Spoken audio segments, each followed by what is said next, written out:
1922 की एक सुबह एक साधारण इंसान ने सोमनाथ मंदिर के खंडहरों को देखा और चुपचाप उसकी दुर्दशा पर आंसू बहाते हुए कहा, मेरा सपना है कि इस दिन इसे पुनः निर्मित करना। वो व्यक्ति कोई और नहीं बल्कि थे के.एम. मुंशी, जो आगे चल के नेहरू कैबिनेट में मंत्री बने।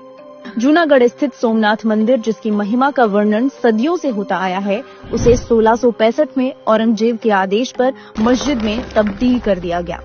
मंदिर 3 शताब्दियों तक खंडहर बना रहा। केवल ब्रिटिश फोटोग्राफ्स और पेंटिंग्स में उसकी झलक दिखती थी। 1947 में जब भारत आजाद हुआ तो जूनागढ़ के नवाब ने पाकिस्तान में विलय की घोषणा कर दी, लेकिन सरदार वल्लभ भाई पटेल की कूटनीति और दृढ़ संकल्प से यह क्षेत्र भारत का हिस्सा बना। उसी साल दिवाली के दिन 12 नवंबर को सरदार पटेल ने सोमनाथ मंदिरों के खंडहरों का दौरा किया और इसे उसके पुराने गौरव में पुनर्स्थापित करने का संकल्प लिया।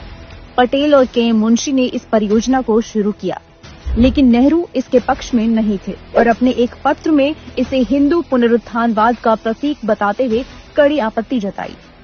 शिक्षा मंत्री मौलाना अब्दुल कलाम आजाद ने भी कहा कि इसे एक ऐतिहासिक स्मारक के रूप में पुरातत्व विभाग को सौंप देना चाहिए।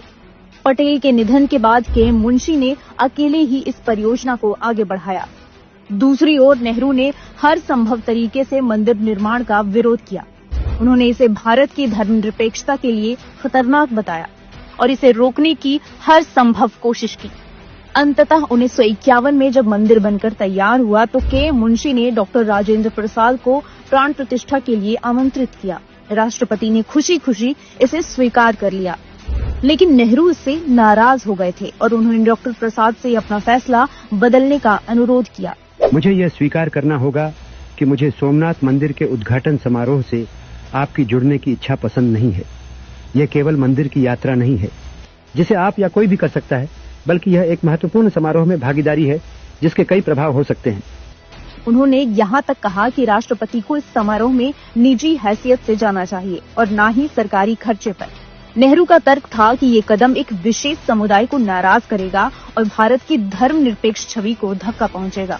यहाँ तक कि उन्होंने सभी मुख्यमंत्रियों को पत्र लिखकर इस आयोजन से दूर रहने को कहा।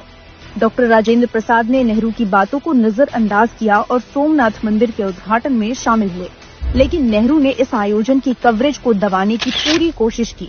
ऑल इंडिया रेडियो ने राष्ट्रपति का भाषण प्रसारित नहीं किया। तो ये थी नेहरू और कांग्रेस की तुष्टीकरण की राजनीति।